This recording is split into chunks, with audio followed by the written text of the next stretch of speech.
Hello to all. आज हम लोग ह्यूमन डाइजेस्टिव सिस्टम के बारे में विधिवत स्टडी करेंगे। इसमें किसी भी प्रकार का जो मेरा स्लोगन है इस चैनल का कि कन्फ्यूजन नाम की कोई जगह नहीं रहेगी, कोई किसी प्रकार का कन्फ्यूजन नहीं होगा। इसके पहले वाले वीडियो में मैं आपको न्यूट्रिएंट्स यानी ह्यूमन न्यूट्रिशन के में जो पहला टॉपिक था न्यूट्रिएंट्स, उसके बारे में क्लियर कर चुका हूँ कि न्यूट्रिएंट्स क्या होते हैं, न्यूट्रिशन क्या है। इसी के अगले लेक्चर में आज हम लोग ह्यूमन डाइजेस्टिव सिस्टम के बारे में विधिवत अध्ययन करेंगे और आगे भी इसी से रिलेटेड एक दो वीडियो आपको और मिलेंगे। मतलब पूरा जो डाइजेस्टिव सिस्टम या न्यूट्रिशन जो चैप्टर होता है उसके 2 या 3 या 4 पार्ट भी हो सकते हैं। उद्देश्य यही है कि आप लोगों को एक एक चीज़ क्लियर कर सकूं और किसी भी प्रकार का कोई भी कन्फ्यूजन ना रहे। तो चलिए आज का सेशन स्टार्ट करते हैं।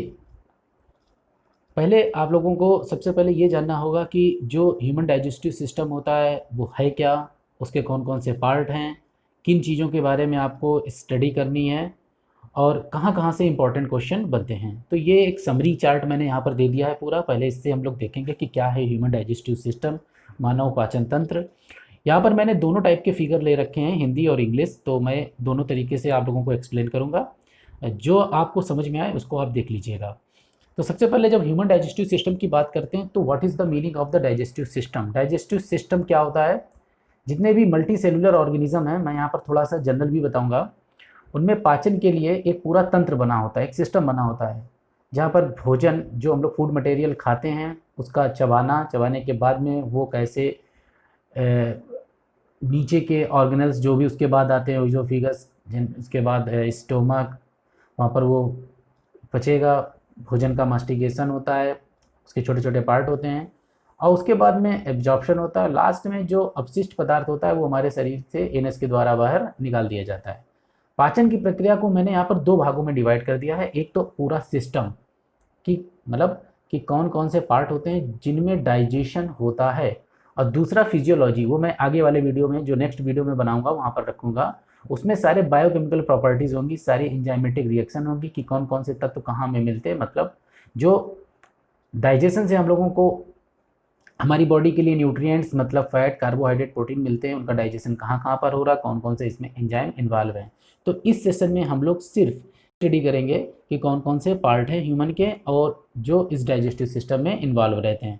यहाँ पर फिगर में आपको सिंपल सा दिख रहा होगा कि सबसे पहले आपको ये माउथ दिख रहा होगा, माउथ के बाद में फिर क्या है स्टोमक, स्टोमक के बाद में आपका सिंपल जा रहा है स्मॉल इंटेस्टाइन, फिर उसके बाद में लार्ज इंटेस्टाइन के सारे पार्ट आपको दिख रहे हैं। तो ये कलेक्टिवली मिलके पूरे पार्ट बनाते हैं। तो इसी को विधिवत हम लोग आगे की स्लाइडों में देखेंगे। तो नेक्स्ट स्लाइड। ह्यूमन डाइजेस्टिव जो सिस्टम होता है 2 पार्ट में डिवाइड है। सबसे पहले एलिमेंट्री कैनाल और उसके बाद में एसेसरी डाइजेस्टिव ग्लैंड। इस वाले वीडियो में मैं सिर्फ आपको एलिमेंट्री कैनाल से रिलेटेड जितनी भी चीज़ें उन्हीं के बारे में एक्सप्लेन करूँगा, क्योंकि वीडियो बड़ा बन जाएगा और वो फिर उसमें उतनी ज़्यादा इफेक्टिव स्टडी नहीं रह जाएगी। शॉर्ट वीडियो में आपको सब कुछ, कम समय में अधिक ज्ञान। चलिए सबसे पहले बात करते हैं एलिमेंट्री कैनाल की। जो एलिमेंट्री कैनाल जिसको हम लोग हिंदी में आहार नाल बोलते हैं, वो माउथ से लेकर एनस तक फैली रहती है। मतलब इसकी जो लेंथ होती है वो कहाँ से स्टार्ट होती है, माउथ से लगाकर एनस तक। अब इसमें कौन कौन से पार्ट आते हैं, तो इसके 7 पार्ट हैं। सबसे पहले माउथ एंड बक्कल कैविटी, इसको मुख एवं गुहा भी कहते हैं। अगला फेरिंग्स, इसको ग्रेसनी कहते हैं। नेक्स्ट ओइजोफिगस, दैट इज कॉल्ड ग्रेसिका या ग्रासनली। अगला है स्टोमक, अमाशय, छोटी आंत यानी स्मॉल इंटेस्टाइन, बड़ी आंत लार्ज इंटेस्टाइन, और लास्ट में आपका हो गया एनस। तो ultimately there are 7 part which are included in the digestive system. यानी 7 भाग हैं। इन 7 भागों में हम लोगों को पढ़ना है कि कौन कौन से पार्ट का क्या क्या रोल है डाइजेस्टिव सिस्टम में। तो अगली स्लाइड में हम लोग इसके पहले पार्ट की बात करते हैं। देखिए सबसे पहले क्या है, ये माउथ है। ये जो वीडियो मैं बना रहा हूँ, ये इसके पहले वीडियो जो बने हैं मेरे, उसमें मैं फिगर के द्वारा आप लोगों को ज़्यादा समझाने की कोशिश करता हूँ। आपको अगर थ्योरेटिकल मैटर चाहिए, स्टडी के लिए मैटर चाहिए, तो आपको किताबों से भी मिल जाएगा। अगर उससे भी ना मिले तो मेरे डिस्क्रिप्शन में लिंक दिया होगा, PDF फाइल पूरी पड़ी रहेगी, वहाँ से आप लोग अपना स्टडी मटेरियल देख सकते हैं। मेरा यहाँ पर उद्देश्य ये है कि आपको जो फिगर है, जो चीज़ें मैं बता रहा हूँ, वो आपको क्लेरिफाई हो पाएँ कि ये क्या चीज़ें हैं और कहाँ पर इसका क्या मतलब है। तो सबसे पहले जो हम लोग बात करते हैं, तो ये आपको माउथ दिख रहा होगा, माउथ एंड बक्कल कैविटी। जो अंदर वाला पार्ट आपको दिख रहा है that is the buccal cavity, ये आपको दिख रहा है। और माउथ हमारे में 2 अपर लिप हो गए, सॉरी माउथ में लिप हो गया, एक हो गया अपर लिप और दूसरा हो गया लोअर लिप। अब इसके बाद में माउथ में कौन कौन सी संरचना होती है, माउथ में हमारी टंग होती है। उसके बाद में क्या होता है, पीछे एक लटकी हुई संरचना होती है जिसको हम लोग यूवुला बोलते हैं। और माउथ में हमारे 4 प्रकार के टीथ होते हैं जिनको हम लोग बोलते हैं इंसाइजर, ये आपको ऊपर वाले दिख रहे होंगे। इसके बाद में फिर कैनाइन, ये काटने के लिए होते हैं। फिर उसके बाद में मोलर लास्ट में, और फिर प्रीमोलर। प्रीमोलर मोलर के पहले आते हैं। तो ये 4 प्रकार के टीथ हैं जो ह्यूमन में पाए जाते हैं, incisor, canine, premolar and molar. और ये अल्टीमेटली टोटल कितने हो गए, 32 होते हैं। और यंग बेबी में जो मिल्क टीथ होते हैं वो 20 होते हैं, ये क्वेश्चन पूछा जाता है।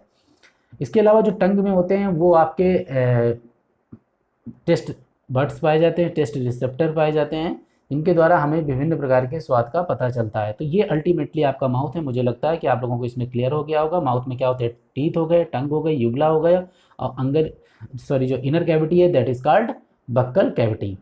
अगली स्लाइड पर जाते हैं, इसका दूसरा पार्ट माउथ में ही टीथ से क्वेश्चन पूछा दिया जाता है, इसीलिए मैंने यहाँ पर टीथ की स्लाइड रखी। इसको आप माउथ में ही इंक्लूड कीजिएगा कि नॉर्मल टूथ की या टीथ की संरचना क्या होती है। तो जो हमारा दांत होता है, दांत की जो ये पूरी संरचना है, दांत में जो ऊपर वाला पार्ट आपको दिखता है इसको हम लोग क्राउन बोलते हैं, और इसके नीचे आपका इनेमल हो गया।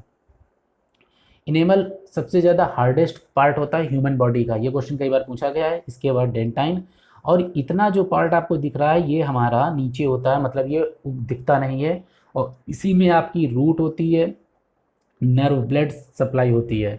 तो ओवरऑल ये मैंने दांत की संरचना बता दी। जो सबसे ऊपर पार्ट दिखता है आपका क्राउन दिखता है, और उसके बाद में क्राउन के नीचे जो भाग होता है इनेमल होता है। हार्डेस्ट मटेरियल है ये अपनी बॉडी का, इसको आप लोग अपने माइंड में रखिएगा। ओवरऑल ये माउथ से रिलेटेड आपके दोनों फिगर हो गए, माउथ फिनिश हो गया। अगली बात करते हैं हम लोग फेरिंग्स की। इसको आप समझिएगा इस फिगर से, ये जो दिख रहा है बस इसको आप देखिएगा, मैंने आपको पूरा फिगर डाल दिया लेकिन आपको यहाँ पर देखना है। माउथ के बाद ये जो संरचना आपको दिख रही है दैट इज कॉल्ड फेरिंग्स। ये फेरिंग्स है। माउथ से जो भोजन होता है वो फेरिंग्स में पहुँचता है। फेरिंग्स ओइजोफिगर और माउथ को कनेक्ट करती है। तो बस ओवरऑल फेरिंग्स से रिलेटेड इतनी चीज़ें। अगला आता है ओइजोफिगस। फेरिंग्स के बाद जो नीचे संरचना स्थित होती है उसको हम लोग बोलते हैं ओइजोफिगस। ये संरचना है। ओइजोफिगस से रिलेटेड आपको एक बहुत इंपॉर्टेंट चीज़ बता दूं कि ओइजोफिगस में किसी भी प्रकार का कोई भी डाइजेस्टिव जूस सीक्रेट नहीं होता है। रीज़न ये है कि अगर फूड यहाँ पर रुका तो आप लोग रिस्पायरेशन नहीं कर पाएंगे, और रिस्पायरेशन नहीं कर पाएंगे तो डेथ हो जाएगी। इसीलिए यहाँ पर किसी भी प्रकार का डाइजेस्टिव एंजाइम्स नहीं निकलता है। ये कई बार क्वेश्चन पूछा भी गया है। ओइजोफिगस फेरिंग्स को स्टोमक से कनेक्ट करता है। नेक्स्ट, इसके बाद सबसे इंपॉर्टेंट पॉइंट यहाँ से प्रारंभ होता है दैट इज कॉल्ड स्टोमक। ये हमारा स्टोमक है। यहाँ पर मेनली प्रोटीन का डाइजेशन होता है, ये आप लोग अपने दिमाग में रख लीजिएगा, कई बार पूछा भी गया है। स्टोमक के 3 पार्ट होते हैं, कार्डिक, फंडिक एंड पाइलोरिक। यहाँ पर दिख रहा होगा, ये आपका कार्डिक पार्ट हो गया, ये आपका फंडस पार्ट हो गया, और ये आपका पाइलोरस हो गया। कार्डिक जो पार्ट होता है वो ओइजोफिगस के समीप स्थित होता है, और जो पाइलोरस पॉइंट होता है वो स्मॉल इंटेस्टाइन, यहाँ से प्रारंभ होती है ड्यूडेनम रीजन। स्टोमक में फूड ओइजोफिगस के द्वारा पहुँचता है और यहाँ पर इसका डाइजेशन स्टार्ट होता है। इसके बाद में मैं अगली वीडियो में जो स्टोमक में विभिन्न प्रकार की डाइजेस्टिव ग्लैंड्स पाई जाती उनके बारे में बताऊंगा। यहाँ पर मैंने उन चीज़ों को एक्सप्लेन नहीं किया, यहाँ सिर्फ मैं पार्ट की बात कर रहा हूँ, आप लोग सिर्फ यहाँ पर पार्ट के बारे में ही समझिए। अगला भी स्लाइड है। इसके बाद में स्टोमक बाद में स्टार्ट होती है स्मॉल इंटेस्टाइन। देखिए स्मॉल इंटेस्टाइन कहने के लिए स्मॉल होती है लेकिन ये लंबाई में बहुत बड़ी होती है। इसके 3 पार्ट होते हैं, ड्यूडेनम, जिजनम और इलियम। ये आपको फिगर दिख रहा है, ड्यूडेनम स्टोमक से कनेक्ट रहता है, जिजनम मध्य का भाग और इलियम लास्ट का। इलियमी पार्ट बाद में बड़ी आंत से कनेक्ट होता है, और जिजनम जो पार्ट होता है वो इलियम और ड्यूडेनम के मध्य होता है। स्मॉल इंटेस्टाइन में भी डाइजेशन होता है, विभिन्न प्रकार के जो पोषक तत्व यहाँ पर डाइजेस्ट होते हैं।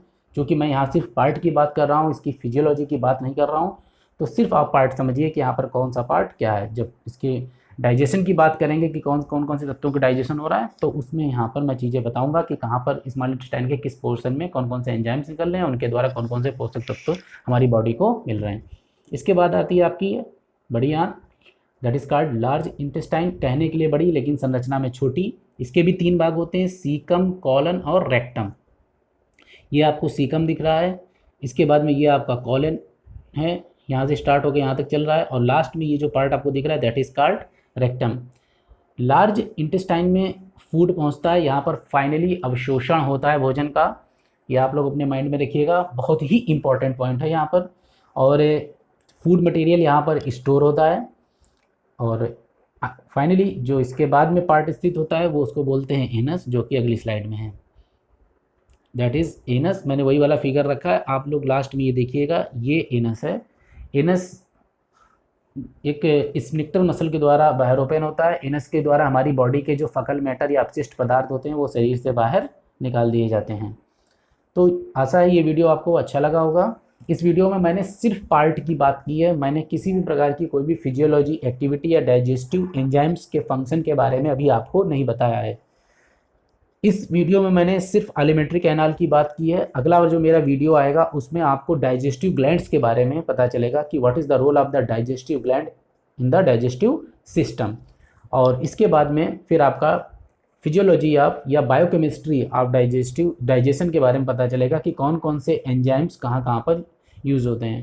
तो ये मेरा दूसरा वीडियो था। मेरे चैनल को प्लीज़ सब्सक्राइब कीजिएगा और कमेंट्स कीजिएगा कि मैंने कम समय में आपको इस फिगर के द्वारा जो भी चीज़ें बताई हैं आपको कैसा लगा।